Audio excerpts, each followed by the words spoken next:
మరి కేటీఆర్ గారు మాట్లాడిన మాటలు ముఖ్యమంత్రి పెద్దలు గౌరవనీయులు ముఖ్యమంత్రి రేవంత్ రెడ్డి గారి మీద మాట్లాడిన మాటలు మరి కేటీఆర్ గారు మరి మతిస్థిమితం కూలిపోయి మాట్లాడుతున్నాడు. ఆయన లోపల ఏదో భయం కనపడుతున్నది,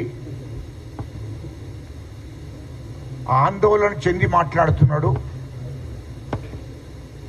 ఒకసారి మరి యశోద హాస్పిటల్కి పోయి చూయించుకొని, లేకుంటే ఎర్రగడ్డ పోయి అన్నా చూయించుకొని మాట్లాడితే బాగుంటుందని చెప్పి మరి మాజీ మంత్రివర్యులు కేటీఆర్ గారికి నేను సూచిస్తున్నా.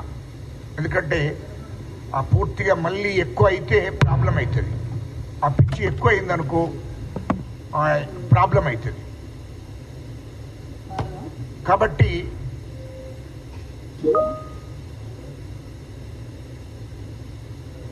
మా ముఖ్యమంత్రి గారు మొదటి నుండి మాట్లాడుతున్నాడు. 2023 డిసెంబర్ 7 తారీఖు నాడు ప్రమాణం స్వీకారమైనప్పటి నుండి చెప్తున్నాడు.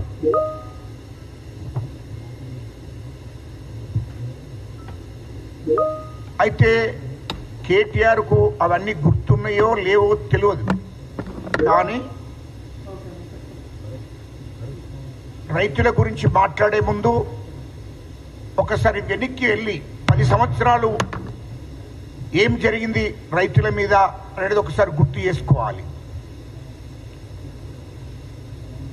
తర్వాత 10 ఏళ్లలో ఎంతమంది నిరుద్యోగులకు ఉద్యోగాలు కల్పించారో అది ఒకసారి గుర్తు చేసుకోవాలి. ఎంత దోపిడీ జరిగిందో కూడా అవన్నీ కూడా గుర్తు చేసుకోవాలి. అందుకోసమే మా ముఖ్యమంత్రి గారు రేవంత్ రెడ్డి గారు మాట్లాడిన మాటలను గుర్తు చేస్తున్నాం. ఇయలో దేశ ప్రధానమంత్రి మోడీ గారు కానీ ఇక్కడ కేసీఆర్ గారు కానీ చర్చకు సిద్ధమే. వాస్తవాలు మాట్లాడుకుందాము అని చెప్పడం జరిగింది. అంటే రాష్ట్ర అసెంబ్లీలో మాట్లాడుకోవాలి.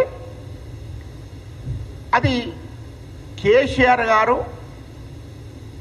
స్పీకర్కు లేఖ రాసి ప్రత్యేక అసెంబ్లీ సమావేశాలు ఏర్పాటు చేయండి అని చెప్పి స్పీకర్కు లేఖ రాసి స్పీకర్ దాన్ని ఆమోదించినాక తర్వాత స్పీకర్ గారు సమావేశం ఎప్పుడు ఏర్పాటు చేస్తారని డేటు డిక్లేర్ చేస్తాడు. అసెంబ్లీ వేదికగా మాట్లాడుకుందాం, దాంట్లో చర్చించుదాం రమ్మని చెప్పి మా ముఖ్యమంత్రి రేవంత్ రెడ్డి గారు మాట్లాడారు. అది ప్రతిపక్ష పార్టీ నాయకుడు కేటీఆర్ కాదు, మరి హరీష్ రావు కాదు. మరి మీరు ఎందుకు తొందరపడి మాట్లాడుతున్నారో అర్థం కాలేదు. ప్రతిపక్ష పార్టీ నాయకుడు కేసీఆర్ కాబట్టి కేసీఆర్ అసెంబ్లీకి వచ్చి అసెంబ్లీలో చర్చ జరగాలి.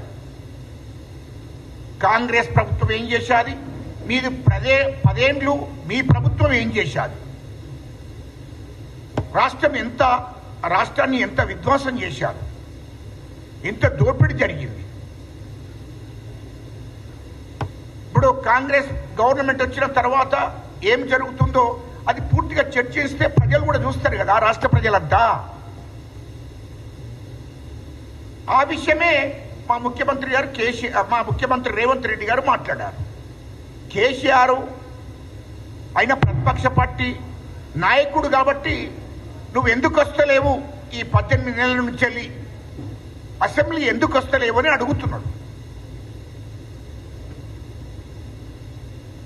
మరి కేసీఆర్ గారికి తెలంగాణ ప్రజల మీద ప్రేమ ఉంటే, తెలంగాణ రైతుల మీద ప్రేమ ఉంటే, తెలంగాణ సమస్యల మీద నీకు చిత్తశుద్ధి ఉంటే వచ్చి అసెంబ్లీలో చర్చ జరగాలి, అసెంబ్లీ వచ్చి మాట్లాడాలి. ఎందుకు మాట్లాడతలేడు?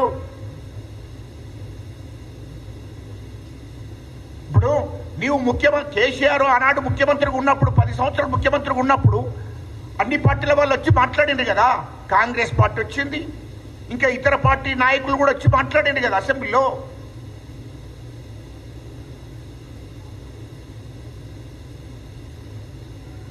మరి మాట్లాడినప్పుడు మీరు వాళ్ళ మీద కూడా అసెంబ్లీలో మాట్లాడినటువంటి కాంగ్రెస్ ఎమ్మెల్యేలపై ఇతర పార్టీ ఎమ్మెల్యేల మీద అంటే వాళ్ళ మీద ఉక్కుపాదం మోపిండ్రు కదా, అసెంబ్లీ నుంచి సస్పెండ్ చేసి పంపించింది కదా. అది గుర్తు చేస్తున్నాం అంతే. కానీ ఇప్పుడు మేము ఆ పని కూడా చేస్తలేదు మా కాంగ్రెస్ ప్రభుత్వం. మా ముఖ్యమంత్రి గారు కూడా మా ముఖ్యమంత్రి ఆ పని కూడా చేస్తలేడు కదా. మీరు రండి చర్చిద్దాం అసెంబ్లీ వేదిక అని చెప్తున్నాడు. ఇక కేటీఆర్ ఏమంటున్నాడు, సోమాజిగూడ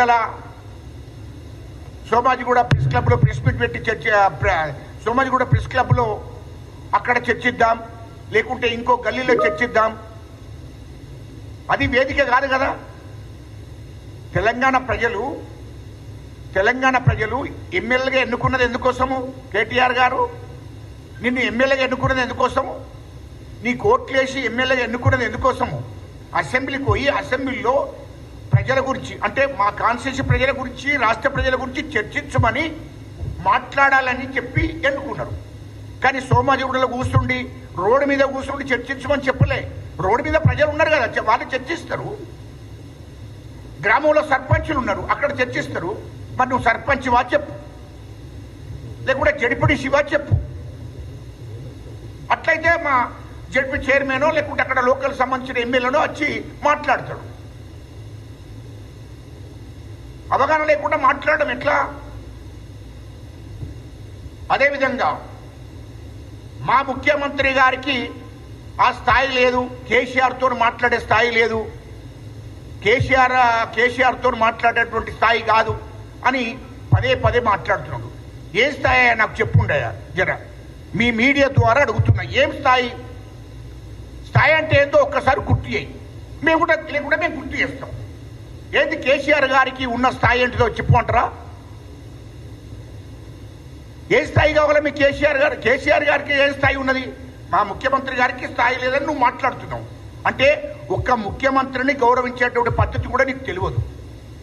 రాష్ట్ర ముఖ్యమంత్రి తండ్రి లాంటి వాడు, ముఖ్యమంత్రిని కూడా గౌరవించేటువంటి పరిస్థితి నీకు తెలియదు. ముఖ్యమంత్రికి ఆ స్థాయి లేకపోతే మరి ఎవరికి స్థాయి ఉన్నది?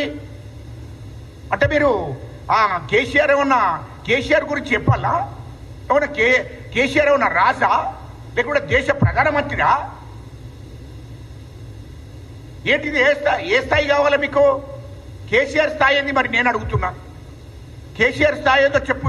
కేసీఆర్ స్థాయి కేసీఆర్తో చర్చించే స్థాయి కాదు ముఖ్యమంత్రి అని మాట్లాడుతున్నావు. కేసీఆర్ ఏంటిది గుర్తు వేయమంటవా? గతంలో కేసీఆర్ ఏంటిది? దుబాయ్ ఫైరోగులు చేశాడు, గుర్తు చేస్తున్నా నేను. దుబాయ్ ఫైరోగుదారు దుబాయ్కి 100 మందిని ఎస్సీలను, ఎస్టీలను, చిన్న కులాలను, బీసీలను దుబాయ్కి పంపిస్తని ఫైరోగులు చేశాడు.